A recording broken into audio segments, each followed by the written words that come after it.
There is plenty to think about before you buy a home computer. Electronic games being heralded by folks in the trade as this year's holiday bestseller. Children have skipped school or stolen money to play the games. I'll be looking at the electronic game craze. And at the end of the tape, I'll be back to tell you how to safeguard your computer.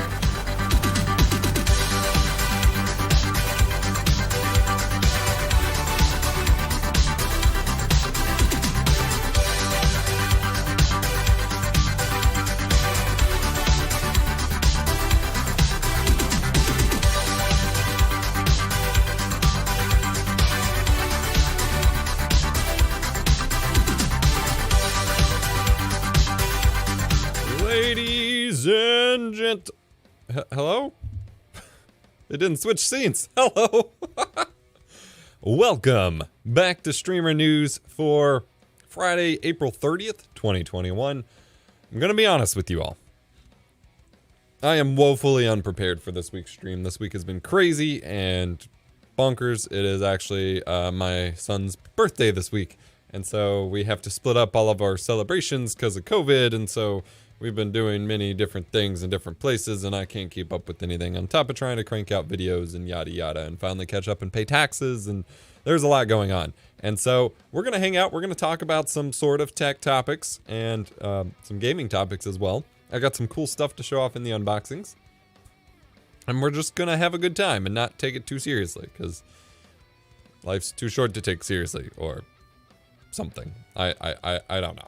So this is Streamer News. I do have a little bit of housekeeping to cover today.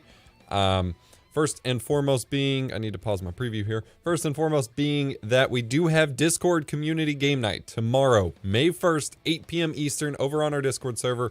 We are actually playing Valorant. It is free to play. You have to download and install it. We're going to be doing some custom games, some weird stuff. I believe there's a gun game mode. I still haven't even installed it and set it up, and I'm trash, and I think we're going to have some pseudo-competitive stuff going on, but realistically, it's just going to be good fun, and so I am stoked to get that, going. We've been trying to get game nights going. We had to miss the last one due to some scheduling conflicts on basically everyone on board, and so we will be having that. Join us on Discord, discord.gg/EposVox. Also, we had some pretty interesting videos go up this week. I am sort of getting back to a 3 video a week schedule thanks to my current workflow of scripting videos and things like that. I've been really trying to crank out stuff because I have a pretty big to-do list of stuff that I should have had out, say, fall 2019, or 2020 rather. And we're getting to the point where it's going to be fall 2021 before I finish all of this if I don't get it out soon. And so I'm going to be trying to crank out a lot of videos over the next few weeks. That being said, next week specifically, I am, on Tuesday, I am getting my second dose of my COVID vaccine. And so I am preparing for the possibility that that will knock me out and I will be unable to do a whole lot next week. And so next week's videos will be a kind of light compared to the surrounding weeks, but otherwise, we're good to go there. So first in the videos, we had another video featuring Patrick, and we'll have one next week as well, covering what I consider to be one of the biggest updates to the technical stuff inside of Resolve, in that they changed the macro creation tools, which allow you to basically make presets for virtually anything you can come up with. Now, this isn't as simple as Premiere Pro's preset creation, where you can take basically any effect or setting or whatever, right-click it, and create preset and make a preset you can apply. This is actually making basically fusion nodes that are combined together. This is effectively combining the idea of making an effect preset in Adobe Premiere Pro with creating a MOGRT, a motion graphics template from After Effects to Adobe Premiere Pro that way, which is really interesting to consider, because you can create, all your different graphics, and then you can manually control what settings the end user has available and all of that. And so it's really powerful. It can be pretty daunting, but this is something that I've been working with, and I can actually demo at some point. I have a video, well, I can't show it right now, but I have basically set it up You know what? I can show it off at some point. We will pull this up so I can show it off. I've set it up so I can apply an in card to my entire, to just to one clip and have my entire in card set up. So I'm going to start using in cards again. Secondly, Zamar figured out a way to set up basically 1 second latency streaming to Twitch. And so I did a video breaking down why the settings are the way that they are and what is necessary to set that up. It may not work for everybody, but it is something exciting nonetheless. And then we had our first return to beginner's guides, in that I have the ultimate how to stream your console gameplay to Twitch or YouTube or what have you directly with a capture card, which is exciting. I know at this point most of my regular viewers are past the point of needing beginner's guides, and so that's an awkward point that I get in that this is kind of the content everyone recommends me for, so it's still something I have to make, even though a lot of you aren't going to be interested in it up front because you already know how to do this. But I'm really proud of this one, and I'm excited to get back to doing additional beginner's guides and things like that, because I think I can really ramp up the production value of it, and I think you all will appreciate some of the new tips I can recommend and things like that. And we're probably going to be hitting up a new OBS masterclass soon. We're probably doing a Resolve masterclass, or at least a Resolve for content creators style series with me and Patrick, which is going to be very exciting. And so I am stoked to show you this. So I know this is pseudo off topic, but real quick, I really want to demo this end card thing because I think it is really freaking cool how powerful these macros are. And this isn't even directly what he showed off in the video, but I just wanted to show you the idea here. So I'm going to mute the audio and then crop off a tiny bit. So if I switch over, I don't even have a dedicated scene for this, so we're just going to go straight to desktop. Why is that still split? Lol. Oh, because I didn't double nest the scenes. All right, so that's something I really can't stand about OBS is the... Oh no, it put me in the wrong scene. Desktop nest. There we go. Ignore that. All right, so with the preset capabilities that we showed off here in that Resolve video, you can basically go into Fusion, which is going to take a second to load here. You can go into Fusion, set up all these complicated and scary looking nodes, but then come back to the Edit tab and set it up so that under the Edit tab, you just have a single effect you drag on, which means you can now release effects that you can distribute to other people and the like. And so I have this clip that is just me talking. I'm going to come in here to the last like 10 seconds or so and say, hey, this is the end of the video. And then just drag on the singular effect, which turns it into my end card, which you can see here has the video that was playing, which is going to be super laggy at the moment because it's a crazy effect, but it has chromatic aberration, it has video scan lines, it has TV snow all applied to it. That is still the video back there. This is an animated thing, and then each of these images I can swap out. So I can actually swap this out with the thumbnail of the video I wanted to recommend. I can change the channels that I'm promoting and what have you, all with a single drag and drop effect. And then I can actually come in here and alter this if I need to get back to Fusion and tweak any of the ins and outs. Now, granted, it combines them into one little node tree kind of thing here.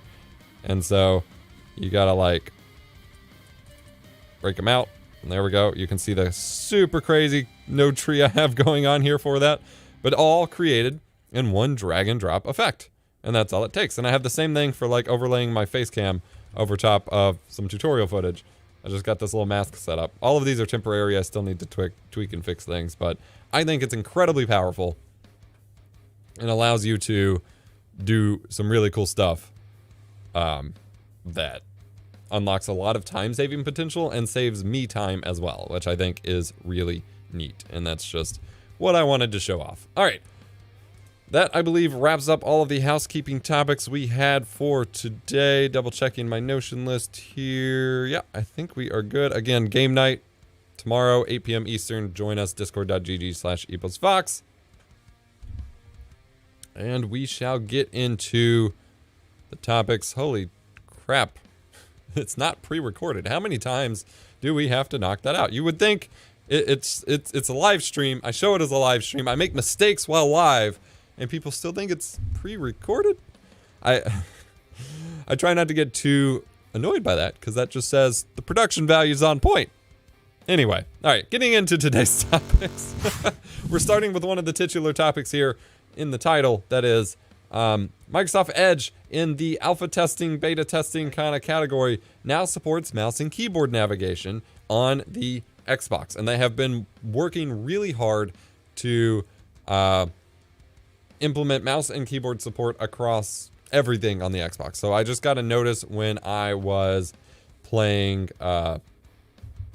Master Chief Collection that it told me, hey, you can now switch to playing primarily with mouse and keyboard in Master Chief Collection as well. And now they're introducing it to the Microsoft Edge browser as well. And what's really fascinating, you can play Google Stadia with mouse and keyboard on the Microsoft Edge browser on the Xbox. So you can play Google Stadia on your Xbox if you want. Now, this seems really silly as a demo, but overall, this is IMO really important. And again, this is still super for alpha testers. It's still not full release yet. But this is really important because we were touting, a lot of us who were covering the Xbox consoles and things like that, were touting that with the release of the Xbox Series S, not the X, but the S specifically, that suddenly, for the first time in what seems like a while, and this is ironic to say now in the context of PC parts being unobtainium, but in the context, without that context, for the first time in a while, the Xbox Series S allows you to basically get a far better value in terms of gaming performance, in terms of compute power, in terms of general usability, especially with the mouse and keyboard support. You can actually do, you know, PC-like things, and it supports external drives, media playback, all of that. You can run web apps. He's sitting here typing up a document. The Xbox Series S for $300, assuming you can get it, which that's improving over time and people are still getting them.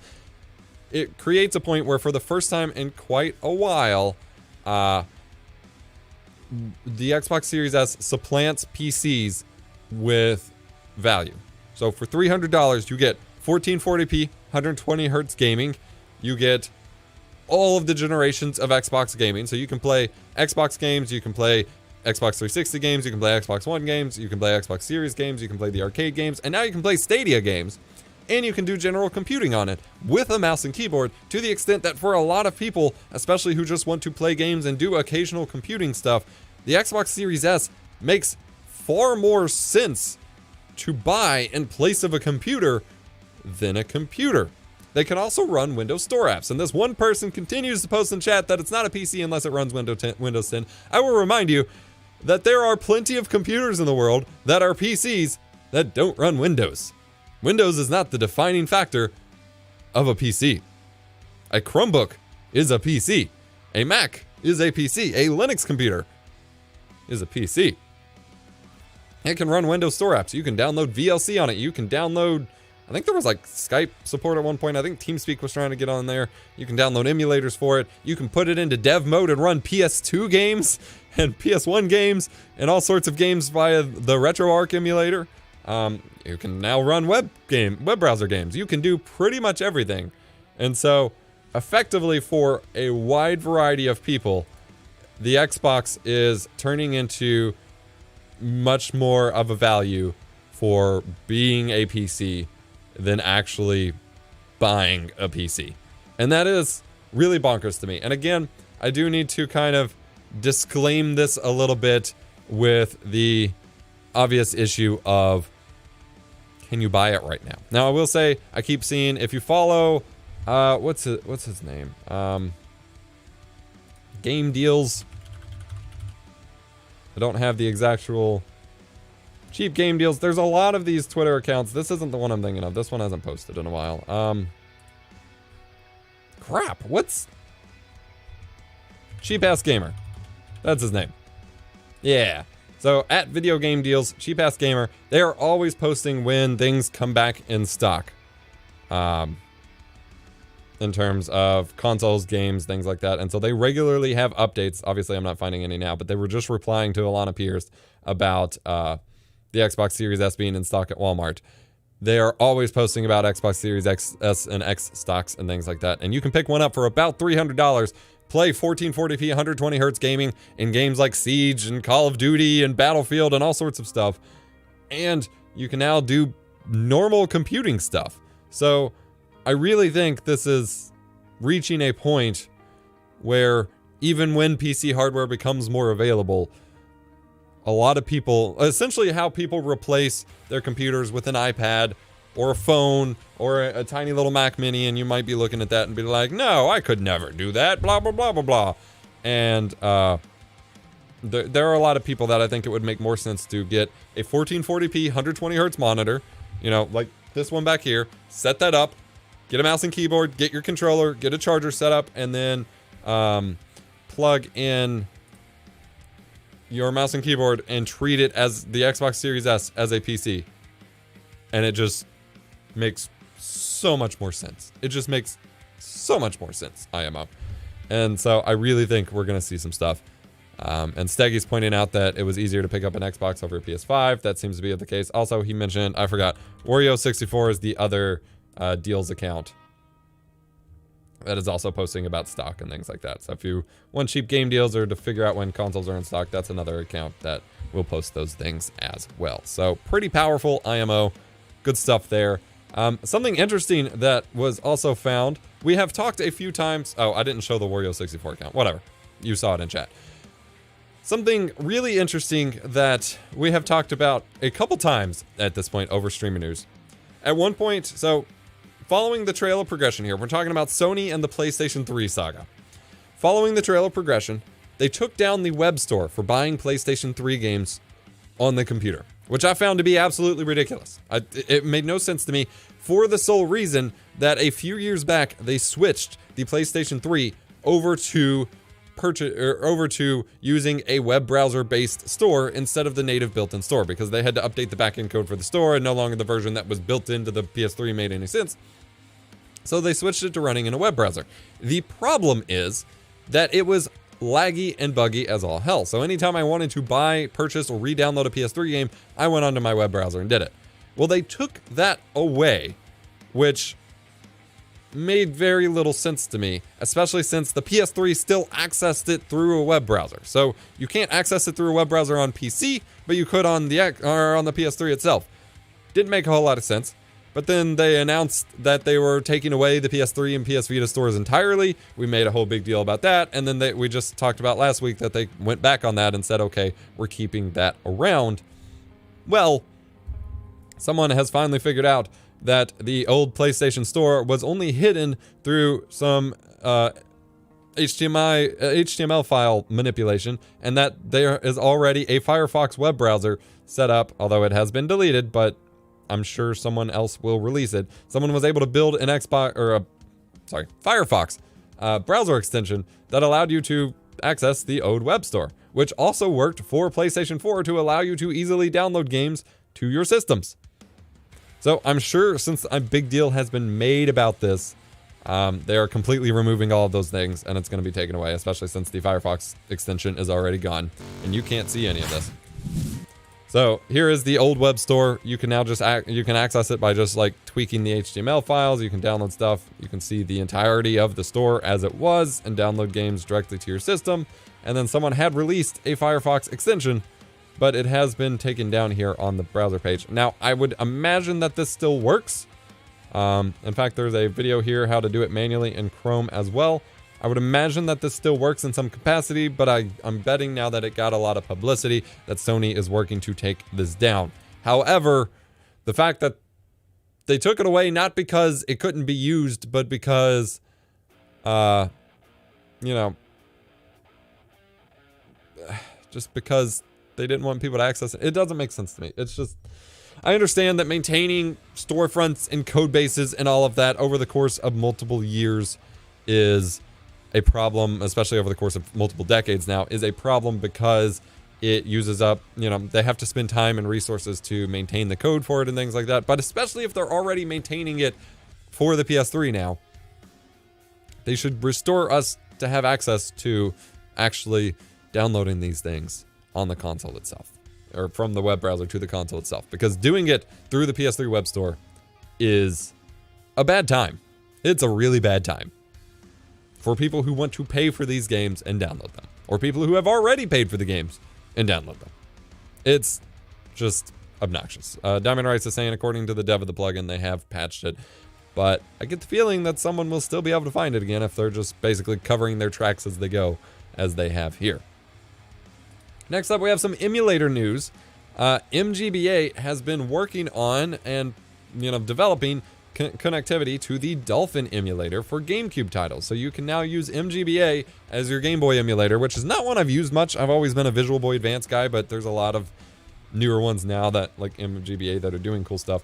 They now have 4-player split-screen Game Boy Advance connectivity to the GameCube with this emulator. And we're reaching a point with some of these emulators where they have, so much of the functionality kind of replicated here, just like this, that we can start to actually replace some specific consoles with emulators. Now, it's still not going to be accurate. It's still not going to be perfect. It's still not going to run things as perfectly as possible. But to replace this kind of functionality, which is much harder to do, because to think about it this way, to have 2 or 4-player split-screen Game Boy playing with the GameCube game, you need the GameCube, you need your GameCube game, you need the controllers or whatever, and then you need the individual Game Boys, and in some cases, the individual Game Boy games with all of those Game Boys to do this kind of split-screen, collab gaming thing.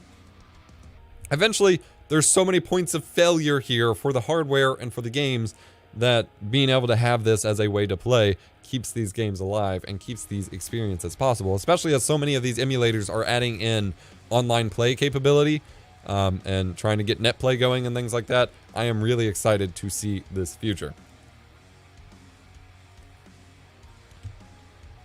All right, next topic we have Apple. All right, so this this week's streamer news is basically a series of face palms for me, I think.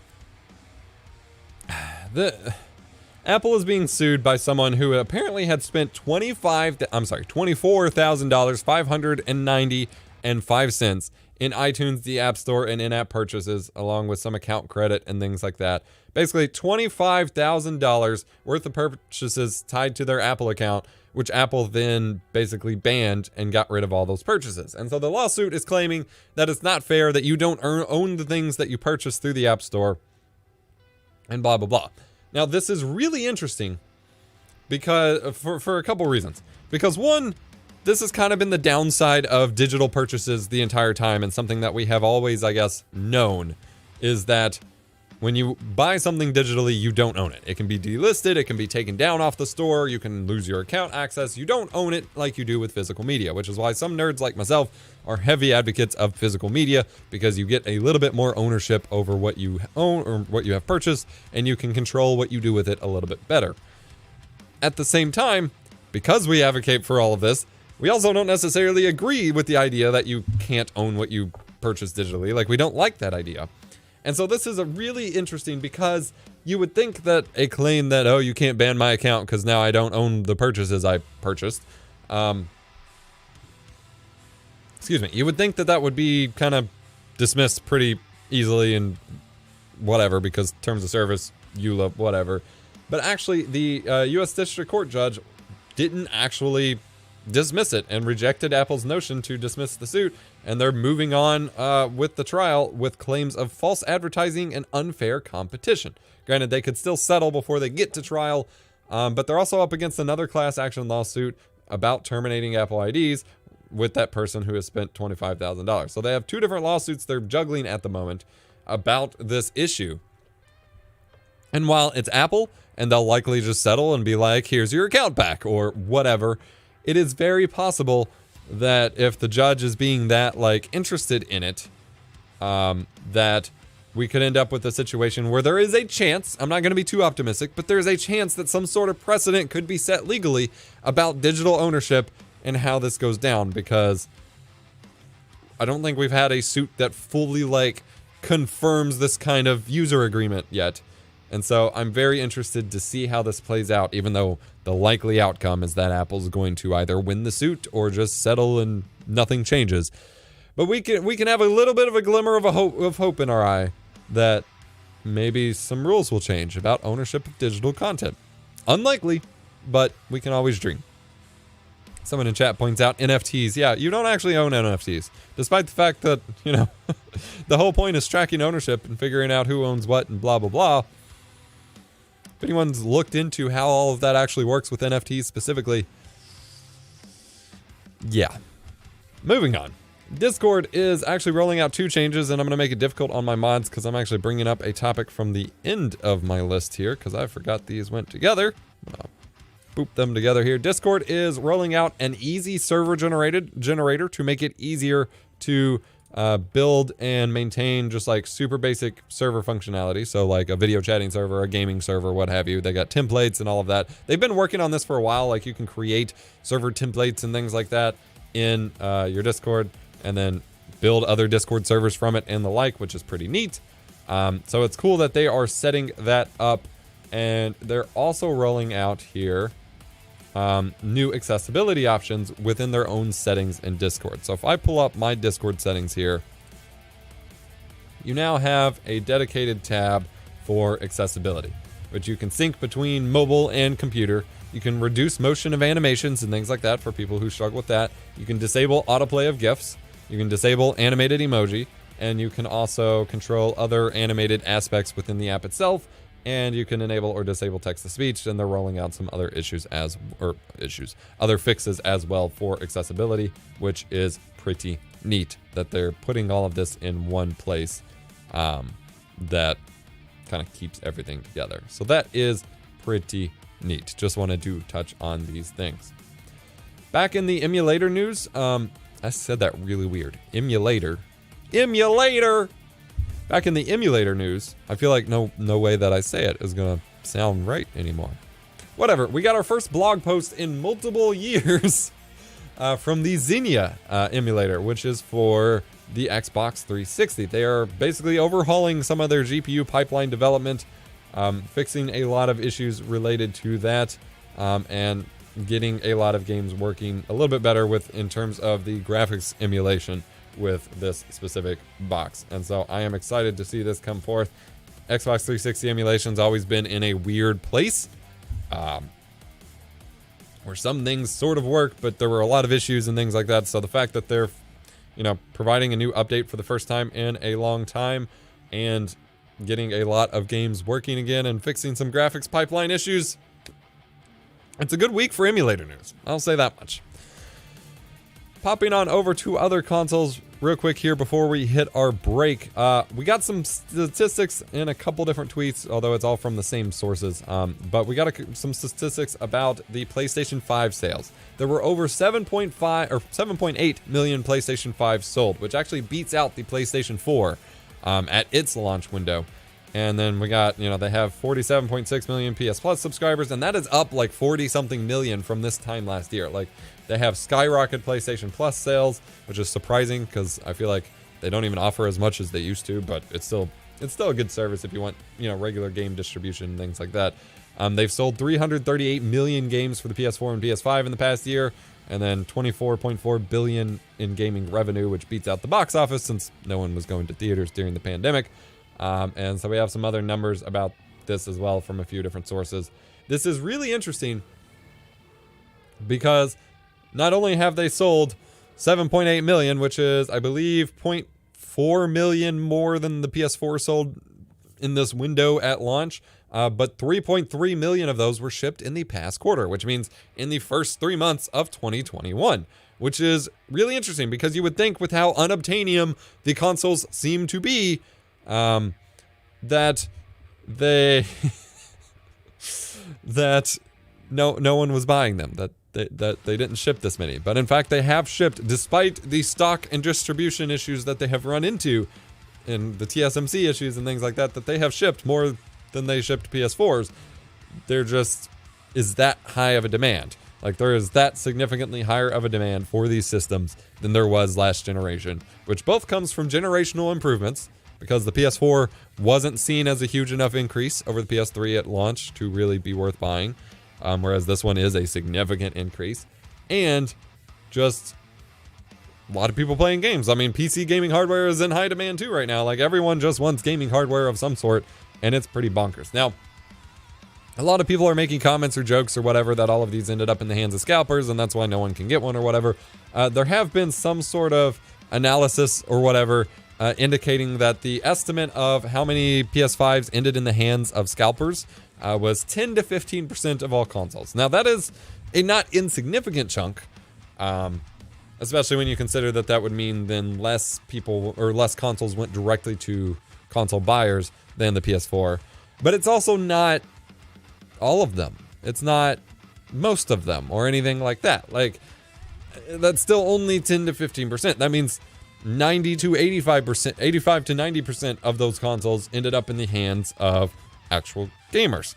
And so it's a lot, but it's not all of them. And I mean, at the same time, the scalpers buy them without the intention of just holding on to them. They want to sell them. And so I think I do think scalping has been a big problem, and we've seen this with Pokemon cards too, and I talked about that a few streamer news episodes ago. Like, scalping and reselling is definitely a big problem. It's something that's seen a huge surge during the pandemic time. I think because, you know, before it was in a somewhat innocent way to make a quick buck as like your own you know, as your own running your own business and things like that, and that culture was seen as like hustle culture or whatever. But then it comes up, and when it becomes a widespread problem, suddenly it's a little weird. And I think everyone was jumping on board with that to make a little bit of extra money here during the pandemic. And so you combine all of these things with supply issues and distribution issues and whatever, and suddenly it's not great. So I think we're rounding the bend for some of the scalping and distribution specific issues coming to an end. But as we will cover in a topic after the break here, we're not coming up on the end of the actual supply issues when it comes to semiconductors and TSMC and all of that, which is frustrating, at least for PC parts. All right, we're going to hit an ad break real quick. I'm going to get something to drink. We've got some cool just eBay stuff to show off in the unboxings. Thanks for hanging out with us. Stick with me. PlayStation!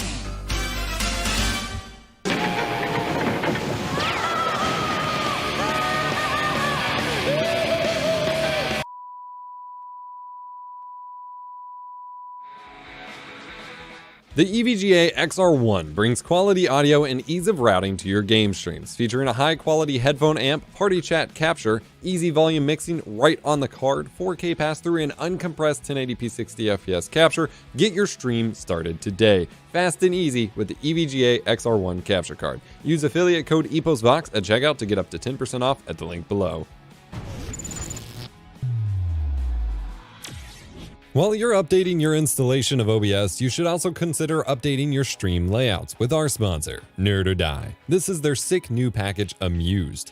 I love Nerd or Die's packages because they come with a variety of colors and configuration options that you can mix and match to make your own. Or, if you buy the full package, you get the After Effects files to really make it your own. It's easy to install and affordable too. Nerd or Die provides more than just a template, they provide the full stream experience. Head over to eposvox.gg/nerdordie and save 15% with my name at checkout. Sega is rolling out a new video game console this week. It's one world. Why view it through two windows? Panasonic introduces the 36-inch SVGA TV.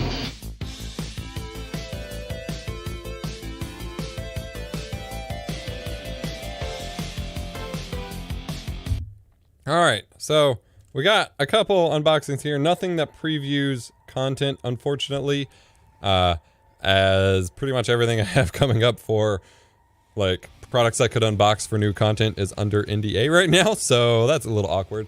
But we do have some eBay purchases I just wanted to talk about that you may see in content as well. If I switch over here to the overhead camera, excuse me, I still have to like fix the angle on this. Actually, I could do that right now and just annoy you all.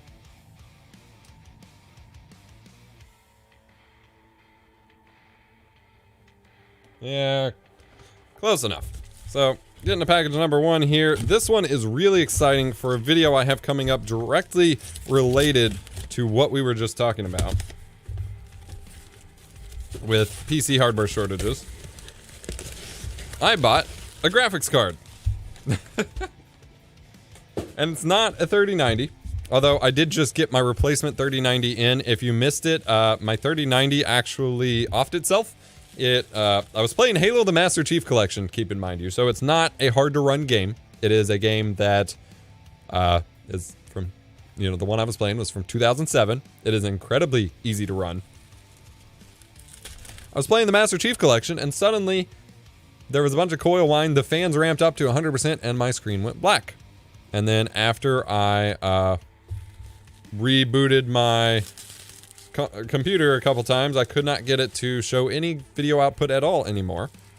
Even at post. I cleared CMOS and somehow that got me into BIOS and for it to post, but the whole time I was in BIOS there was this awful coil whine, and then as I was trying to change settings back, since I thought, okay, maybe I fixed it, there was a loud pop and a kind of sulfury smell as if a capacitor busted or something, and it was dead. Actually, I don't know that it was dead. It popped and then video started getting glitchy and I turned off the power supply. But I have RMA'd it with EVGA, and they did an advanced RMA. They have it as an option on their site, and so I have a replacement. I need to ship off the dead one, but whew. All right, so the GPU I have purchased here, is this wrapped in aluminum foil?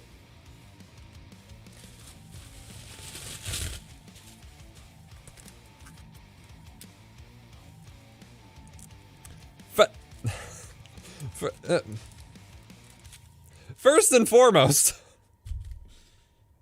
I've had the worst luck with people packaging things in the most asinine ways on eBay recently. I finally picked up the Canon M200, which I showed off at CES 2020. I wanted to finally cover it as a stream camera option, and the person packed it with the lens taken off of the camera, no lens caps or body caps, so they wrapped the lens separately and then wrapped the camera with the sensor exposed, and so there was a ton of gunk on the sensor I had to clean off. And now we have a graphics card that is wrapped in aluminum foil. And I don't know everything about these kinds of things, but I can tell you that aluminum foil is not an anti-static wrapping option. Yeah, I think I bought chocolate. So what? This is just wrap it in the bubble wrap. Like, bubble wrap can be staticky. You can get anti-static bubble wrap, but if you're only selling one electronic thing that you own and you don't have that kind of stuff, don't wrap it in metal. Use paper or something.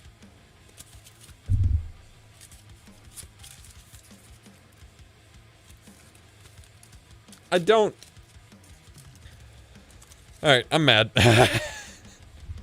So, alright, my Stream Deck is not responding the first time I hit a button, no matter what I do. It does it the second time. I don't know what's going on. Anyway, yeah, this is how you put it in the oven to, like, reball it, right? No more tinfoil hat, it's tinfoil GPU. Can't let the bitcoins get to it. Alright. So, assuming it works. Oh, I need to rotate my camera, actually. Transform, rotate 180. Bam. This is the NVIDIA GeForce 9800 GT from BFG. This is a graphics card company that doesn't exist anymore. This was the first graphics card that I ever purchased. This was my first graphics card purchase that I purchased as a dedicated piece of computing tech for myself. For my old Windows Vista rig. I bought it specifically trying to see if I could play Halo 2, and then I could never afford Halo 2, and so I played lots of other games. I have great memories of playing Dead Space and Borderlands and Combat Arms and all sorts of stuff on this graphics card. It is incredibly dusty. It's going to need cleaned out. I'll probably repaste it. The thing is, I actually still have this graphics card, but the shroud was messed up, and I really feel like the shroud on mine looked different than this one, but this is the only one I can find. In fact, I'm going to Google it here. So this may not even be the correct card, but I still have mine. BFG 9800 GT. It's a 1 gigabyte card. Oh, okay. So there is a little bit of a difference here. I'm pretty sure the one that I have is this one. I'm pretty sure I had this one. So it looks slightly different, but effectively it's the same card. Actually, wow, that sucks. I think this one only has 512 gigs. Wait, no, that doesn't make sense. Never mind. It obviously doesn't have 512 gigs. I think this is the overclocked version, and then that is just the normal version on the Amazon page. Because this one has an S-video output, and mine didn't. But effectively, it's the same graphics card. It's the first graphics card I had, and then I used it for a long time as my dedicated PhysX card, paired with my GTX 660 when I had it. Because that was a combination people recommended. I can't say I ever saw performance benefits from it. But it's something I did for a while. And this is a card that basically right as, I think it was still, like I had enough of a warranty. I think it was still in warranty. But it was right as soon as BFG Tech went out of business. I started having a fan rattling issue, and so I took off the shroud. And so I still have the card itself without the shroud, but I'm working on a video where I wanted the card in its authentic form. And so I picked this up on eBay. It was super cheap. It was like $17. And I am stoked because I'm going to make a video about playing the Master Chief Collection on my rig that I had in 2007. Which needs this card for it, because I'm pretty sure it's still playable. So I'm very stoked for that, and just to have a shrouded version of my original GPU purchase. Just thought I'd pick it up while I could. Like I said, apparently it is a different card from the one that I had, but from what I can tell, it's still effectively the same thing. I'm actually going to save this box because we have something bigger to open here that I'm not exactly sure where I'm going to get this set up. So hang on. Let's clear some space here.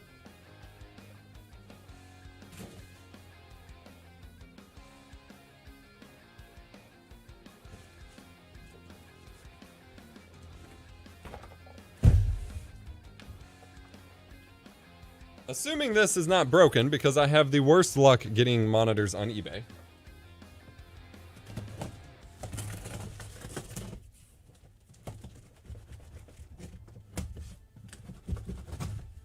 And this is packed very loosely.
It's here! So, oh, you can't even see it because of the lighting. I'm running over bubble wrap. So you can't see it very well because of the lighting. And this, my friends, is a black rectangle. This is the PlayStation 3 television. This is the 120 hertz SimulView television for the PlayStation 3, where you could have split screen on the same screen without the person seeing the other person's screen. So I think it looks really cool too. You can't see it a whole lot because of the lighting, but like it's got speakers on the side, I believe. It's just a nice sleek design. It's just a basic LCD TV, really. But it technically supports 120 hertz in some capacity. I don't think you can use like use it as like proper 120 hertz on PC. But we had one of these at the GameStop I worked at, and it was always really cool. It wasn't, you know, the best TV in the world, but something purpose-built for the PlayStation like this was always pretty sick. And I actually, this is the second one, excuse me, I have ordered. The first one arrived completely shattered, as most monitors I order from eBay do. So this one seems to be in one piece. I'm hoping to get it hooked up. If you all want, at the end of the stream, we can hook it up to a PS3 and hook it up. I have been trying to get one of these for a few years now. Like I said, this is the second one. I ordered one about a year ago, because I ordered this, and actually this monitor back here, which I have not talked about yet. I ordered both of these in summer 2020, and both of them arrived with shattered panels. And so I am stoked to finally have one here. I'm going to get it wall mounted somewhere or something with the little PS3 below it. I got a PS3 Slim. I think I can hook up to it, or maybe I should hook up the fat one to it. I don't know yet. But I'm stoked to check it out. I even have, and that is what this other box here, the 3D glasses for it. I don't know. There were two different kinds of 3D glasses released for this TV. I just stabbed my freaking finger, man. All right. There were two different kinds of glasses released for this TV. Almost bought one in 2012 when I was getting into high refresh rate screens. Huh, okay. Well, I will see if I can run it at 120 hertz on PC.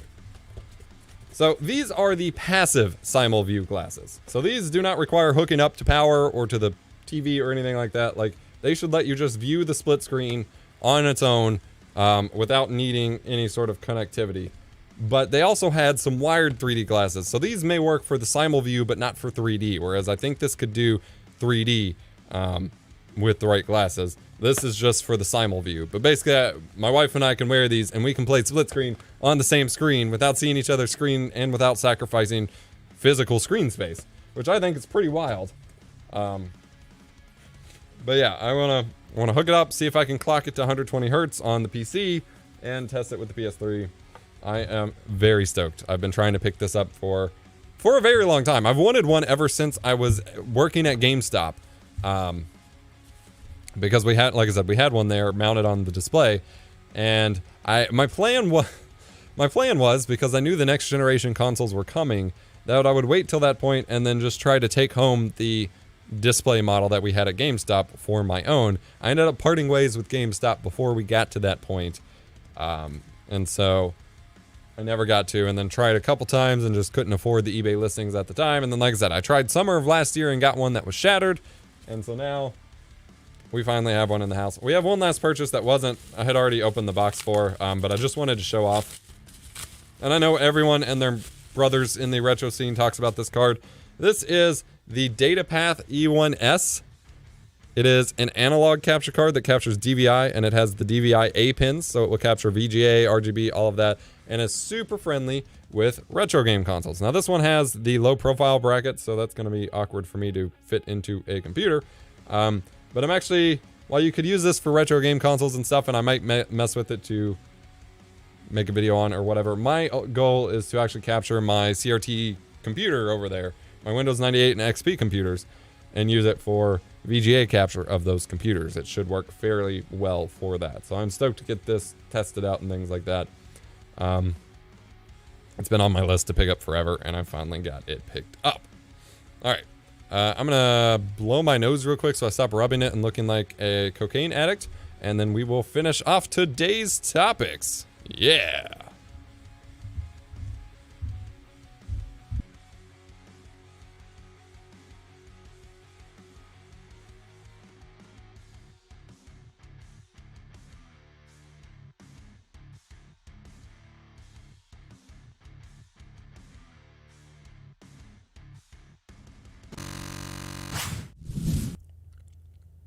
Yeah, I don't know what it is about this Stream Deck specifically, but when I press the button, it doesn't do the thing.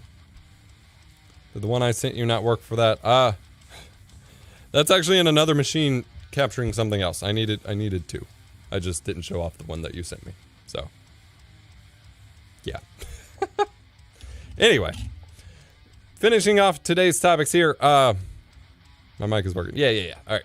So Atomos announced 2 new video recorders, or at least updated models of their video recorder line. The Ninja V Plus Pro Kit, there's the Ninja V Plus and then the Ninja V Plus Pro Kit. And what this will do will let you capture It will capture RAW at 4K 120 from certain cameras. It will let you capture ProRes RAW over HDMI just in normal formats from certain cameras, 8K 30 and things like that. And then from the, what is it? The Zcam E2 line of cameras, you can actually do 4K 120 RAW over HDMI. Now, I got real excited looking at the specs for this because they're touting the 4K 120 specifically over HDMI, blah, blah, blah. And I was looking at this and I'm like, so does that mean that they will capture HDMI 2.1?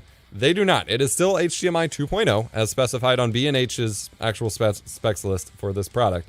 The only way that they are getting 4K 120 is through ProRes RAW. And that's specifically only from a couple cameras right now. And that's because ProRes RAW is transmitted at, you know, it's not a standard video display format. It's data. And so they're able to do it over HDMI only in ProRes RAW and not through the normal data. That being said, the Ninja V Plus recorders will also capture in H.265 now, which means it's a big deal because a lot of people who want to use these standalone video recorders, I am looking at two right now. I have a Ninja Inferno and a Ninja V right here, and I have a Convergent Design Odyssey on my camera. A lot of people who want to use them for long captures or for like game stream event coverage or whatever, even if you set ProRes to the LT, you know, the super low bandwidth mode, it still is a beefy file size. Whereas H.265 would let you use them for consistent, complete, you know, smooth captures while capturing to a lower bitrate codec and format, which is very, very exciting. But they also announced the Ninja Stream. So you have the V Plus, the V Pro, and then you get the Ninja Stream, which they don't really have a whole lot of information about, but basically it will record both ProRes and H.264 or 5 proxies. So you can use those as proxies, which I think is silly because if you're recording in ProRes, you don't need proxies. Unless, like, specifically for offline editing. But in terms of you're editing the source footage stored in your computer, you do not need proxies to edit ProRes. ProRes is usually the proxy format. I always find that a little weird, but it's an option. And they call it proxies, but you could use it for social media uploads or whatever. But you can also share the video feeds over Wi-Fi and Ethernet and live stream around the world. And so the wording for this is super bizarre because it says video feeds are shared with others on set via Wi-Fi to devices and Ethernet 1 gig up to 300 meters. This allows you to live stream your content around the world without the need for a computer. Well, on set and around the world are very different wording. And so, you know,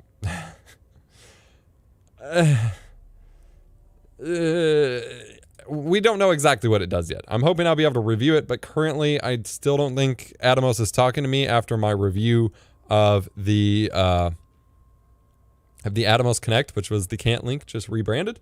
But I'm excited to see them adding new features to the Atomos line regardless. The Stream is the only one that will do H.264 encoding, and if it does, since it says around the world, if it will stream directly to, you know, RTMP services or RTSP services, then that is pretty neat.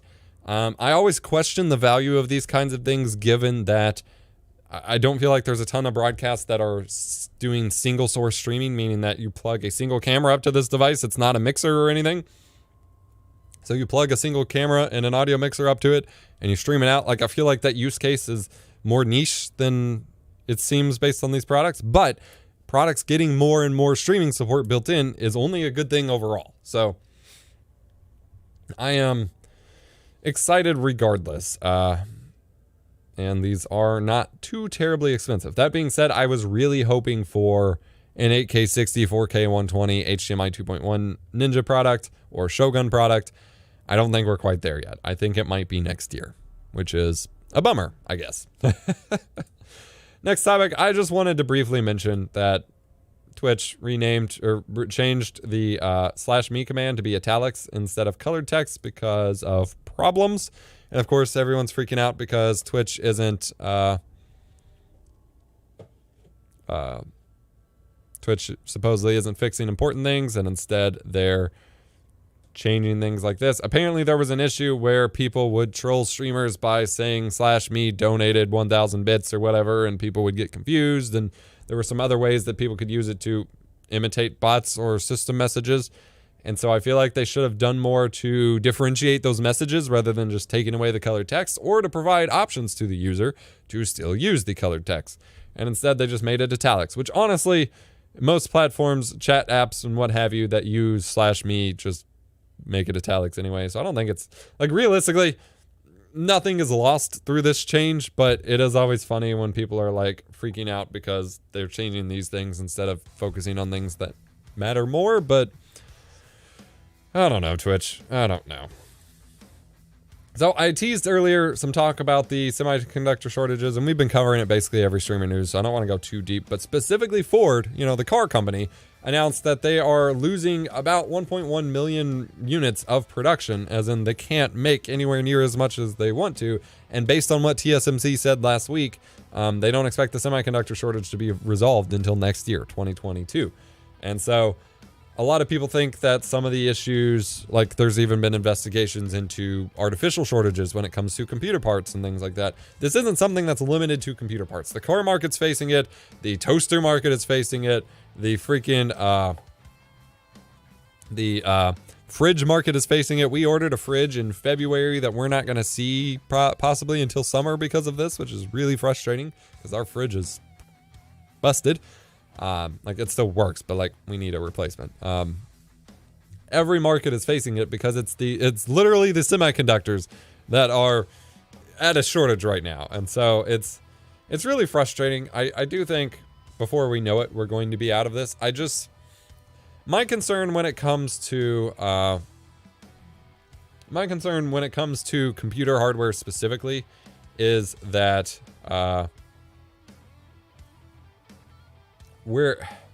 feel like we're going to reach a point, be it 2022, even 2023, where everything catches up, where suddenly TSMC is back on top. They've rolled out their new factories. Everything, production's fine, demand has stabilized or whatever. And we're going to be at this awkward point where people can finally buy the things that were coming out last year, but now we're going to have all this new stuff coming out and maybe that's going to get delayed or whatever. Like, I feel like we're going to end up in this really awkward point where, like, demand is going to be, like, we're going to have the opposite problem where we have so much demand and not enough supply to fill it that by the time we fill that demand, there's going to be all this supply of new stuff that no one's ready for because we just got the last gen stuff that the market might get a little weird. But maybe that's even just like way too optimistic and maybe that's not going to happen. I'm not certain just yet. So Google, the company who built itself on making a search bar for the internet, has only just now added, actually it's still rolling out, a search bar to Google Stadia, which is absolutely ridiculous, and they're promoting it as a big new feature. Google. And this was actually one of Linus's complaints. He did a big video covering the different cloud gaming services, and one of the things he ran into with Stadia was you can't search for games. Doesn't make any sense, and they've only just rolled it out, which I think to me, especially since they don't need any complex, crazy searching algorithms or anything like that for Stadia, like, I think to me it comes down to how effectively neglected Stadia was. Like, Stadia was a project, a lot of the Google way of like taking on projects is to not give it enough resources, not give it enough time or access to things, and then basically letting it dangle there, and if it happens to survive despite all odds, then they'll invest in it. But if it can't meet their crazy like restrictions and fails because they don't give it the support it needs, then they just cut it off. And so I think Stadia has unfortunately been one of these things. They are still working on it despite the fact that it's been a massive failure so far, but they are still working on it. So hopefully it turns into something cool. What I hate to see is that there's all these streaming sites that are having issues, but that a lot of people were pretty excited for. Like, game streaming could easily supplement PC gaming for a lot of people in the future, just like in general. But until it's more stabilized and stuff, it doesn't make a whole lot of sense to support it. And so you get into this chicken and the egg scenario. Do you spend money on a game streaming service and support it and help make it a reality, but then risk them shutting down and you losing all your purchases? Or do you withhold your money, not support the app, and then it shuts down and isn't supported anyway? Like, I don't know. Speaking of PC gaming news, so there's been a lot of talk about developers being unhappy with Steam's 30% revenue cut that it takes on game listings on Steam. And that was the whole thing with the Epic Game Store, is they offered just 12%, and they were buying up exclusives and trying to create competition that way, and I don't know that it's really been working. But the Microsoft Game Store is now making the same move, cutting the 30% fee it usually takes down to 12% to compete with Steam. Now, in one sense, a single store competitor trying to compete with Steam doesn't really do much of anything because everyone's just going to stick with Steam and whatever. But when you have multiple / all of the competitors to Steam making this change, then that can actually put pressure on Steam to change, both in terms of developers leaving to all of these other platforms and consumers moving to buy their games elsewhere. And honestly, if they make the changes that we talked about last week,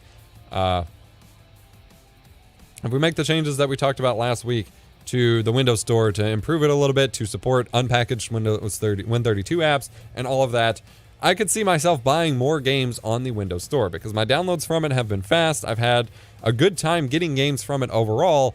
There's just issues with, managing your downloads, moving them between computers, and some people just have outright bugs and things like that. But conceptually, the store is pretty fine, and should, that be an option and it get more stable, I could see myself buying more games there because it's tied to my Microsoft account. That's even easier than Steam.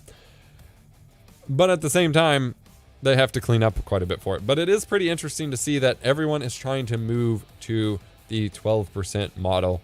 I don't know that Steam is going to change still. They have said that they have no reason to really change and that they don't want to and whatever. And realistically, 30% is the same cut that the console platforms take. However, the console platforms don't give you anywhere near as much development hardware or access or whatever and expect you to spend tens of thousands of dollars on development kits, whereas Steam provides a lot of that to developers. And so they definitely carry some of that value in where console platforms don't necessarily. So I think we will see some change should the other stores switch to this, because like I said, if you have all of Steam's competitors doing the same thing, that's way different than just Epic Game Store itself doing something weird on its own. And so when it becomes the norm, Steam will have to more directly kind of adapt and conform to it. And so it will be exciting to see what comes of that regardless. Speaking of Windows 10, I updated my gaming computer, which runs on the Insider build just because, and found that there's a new News and Interests bar on my taskbar, which takes the live tiles from the Windows 10 Start menu that they removed for some bizarre reason and puts them here, making the decision to remove them even more bizarre. However, this is a little bit more useful and reminds me a lot more of the activity feeds you would find in Linux distros or on Mac. And so you can get your weather, you can get stocks, you can get sports scores, news, and stuff like that. The issue is, most of these things I'm not interested in, and so I'm going to spend a little bit of time, I might even make a dedicated video on it, using the manage interests option and trying to fine tune my interests and see if I can get it to display anything I care about besides the weather. But worst case scenario, if I turn off everything else so it's not using resources, having the weather down in the taskbar is kind of nice. Now you could always do this with certain third-party apps or whatever, like that used to be a very common thing, but I like that they're adding in features like this as long as it doesn't come at the cost of new involuntary telemetry and you get control over what is actually shown versus just by default, this looks like the MSN homepage, which no one really cares about what's on there. It's just like generic, here's everything. I don't know. We got some exciting / annoying news when it comes to gaming as well here. Titanfall 2 is free this weekend, free to play on Steam, starting right now through May 3rd, which is Monday at 10 a.m. So if you wanted to play one of the best first-person shooter multiplayers of all time, go play it just before they start adding some of the crossover stuff to Apex Legends. Definitely go check it out. I highly recommend it, and I honestly have not put in enough time in it at all myself. I played quite a bit of Titanfall 1. But have not put enough time into TF2, and so I am stoked to play it with some extended population as well, should I get time. It's a very busy weekend. I don't know that well. Roku is having a battle with Google, and they have removed the YouTube TV app from the Roku store because there have been some licensing issues, and this is just when their contract comes up with renewal with Google. The normal YouTube app is still available, and those who previously had the YouTube TV app will be able to keep it as long as they don't uninstall it. But they are currently battling with Google over what they consider to be unfair terms, and they both have complaints about each other's. For example, Roku is complaining that Google wants more data than every other app requires and that they don't want that, but also that they're imposing unfair hardware costs. Now, Google points out that those unfair hardware costs are support for open source codecs, namely things like VP9 and AV1, which is required for 4K and HDR and 8K and future-looking stuff. Google is trying to move everything to AV1 and VP9, as it should, and Roku doesn't want to develop the support for that, and they're saying that it's going to make things more expensive for the consumer. So they're both doing bad things and arguing with each other over it.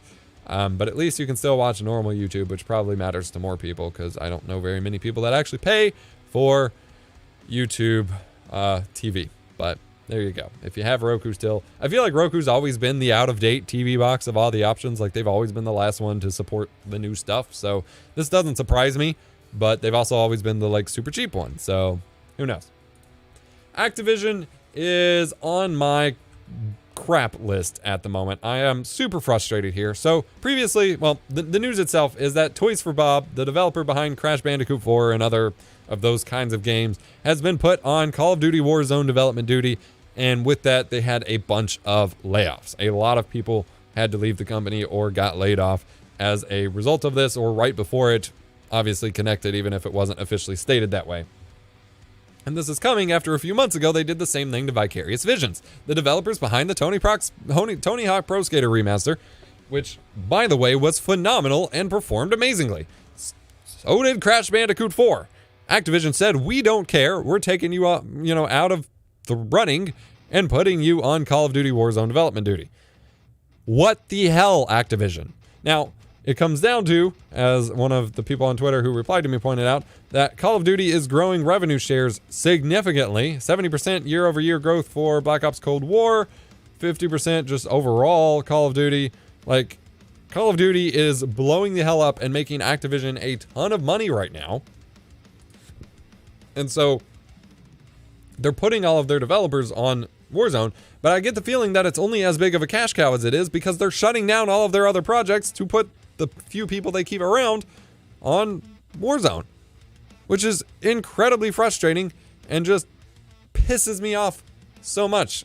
Cerelia points out that VV also did the PC port of Destiny 2. I forgot about that. These are developers and studios that did incredibly good work for popular games, incredibly exciting projects. And they're just destroying the studios effectively by making them lay off and putting them on Call of Duty duty.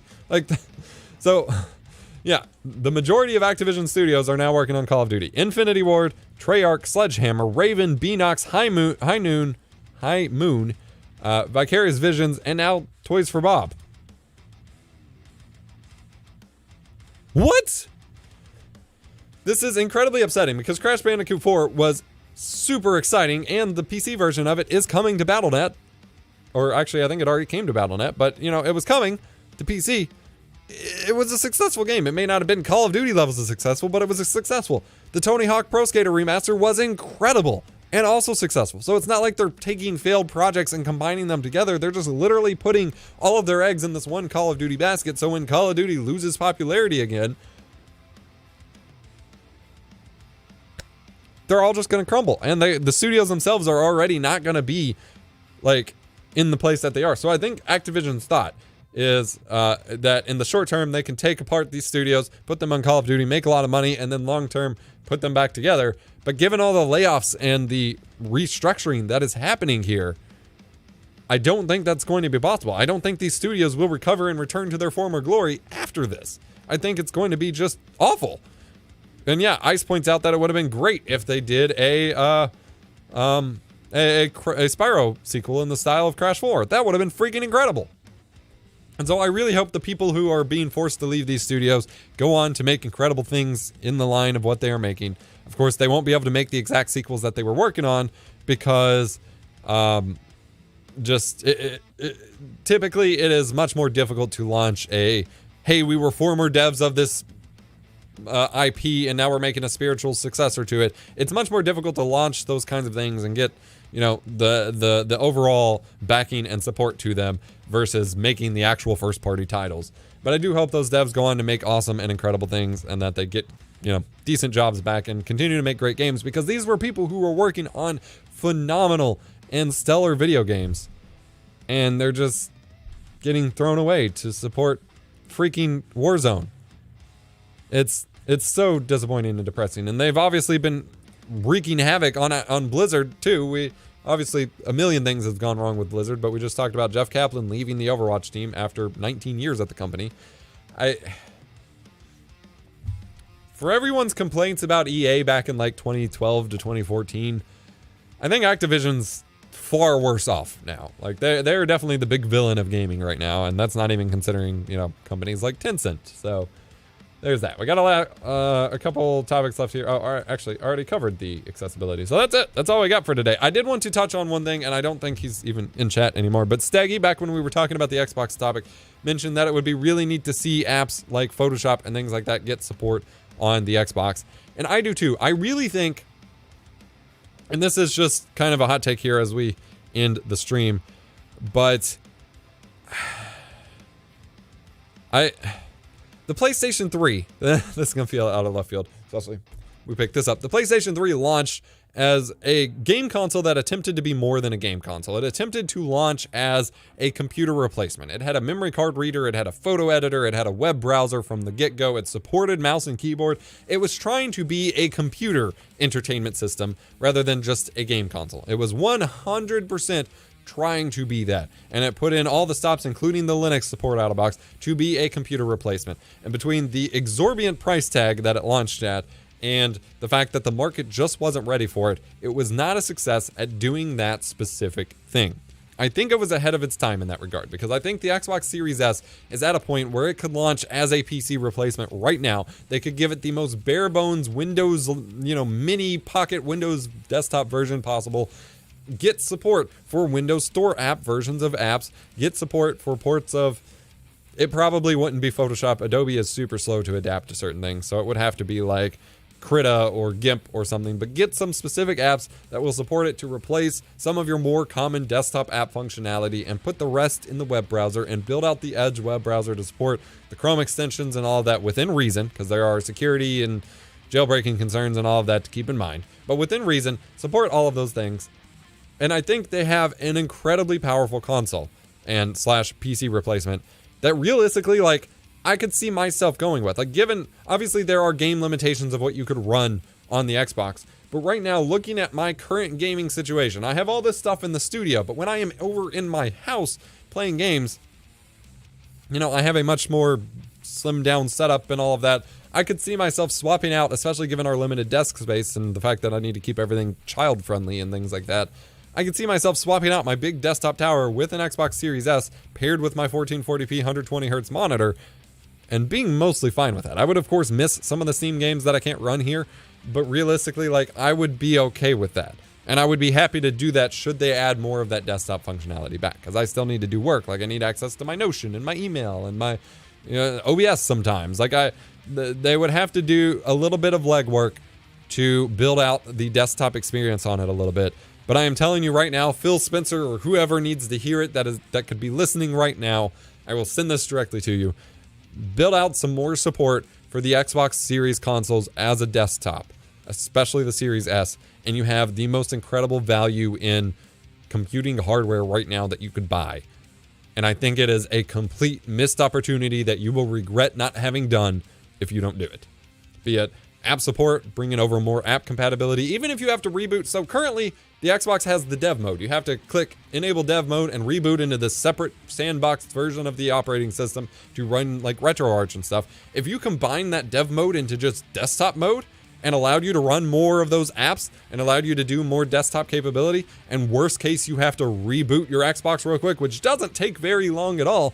Worst case, you just reboot your Xbox to then be into that desktop mode and then reboot again to be into normal gaming mode. Like, I'm telling you, whoever needs to see this needs to make this change, like, as soon as possible. There are so many possibilities unlocked with this right now. And I really think if you can get some open source apps to port, you know, as quickly as possible, or ones that are run through the store already, or to switch, you know, enable normal Win32 support. I realize that there's a little bit of porting work required because it's not a Windows computer. It's not going to run just native Windows code. But to get some of that desktop experience back, I will buy an Xbox Series S for my living room computer right now, and I will praise to high heavens the value of it, because I think it is that significant. Like, there are family members and friends that I know that don't own high powerful desktops that would have greatly benefited from just getting an Xbox instead, that I really feel like is the way to go, IMO. And someone mentioned GeForce Now also works in the browser, and I covered that Stadia does as well. So if you even if you have a big gaming computer like up in your gaming room or whatever, and then you have your family desktop that has the Xbox and you can stream everything else, like, I think there is so much power, so much potential, so much value there. And I think it is going to be one of the biggest missed opportunities if Xbox doesn't clamp down and make that happen. So here's my message right now to Phil Spencer and whoever in the Xbox team can make that happen. The Xbox Series S could be the ultimate PC replacement, and now is the time to act on it when no one can get the PC hardware they want. Thank you so much for watching today's show, everybody. Again, tomorrow, 8 p.m. Eastern, Discord community game night. We're playing Valorant. Join us, discord.gg/EposVox. Go check out all of our videos from this week and the like. Go check me out, HoloQuest YouTube channel, and check me out on Twitch to follow our other things. And I will see you. Oh, GeForce Now is the streaming service, not the gaming PC one. Even better. And I will see you in the next one. See ya.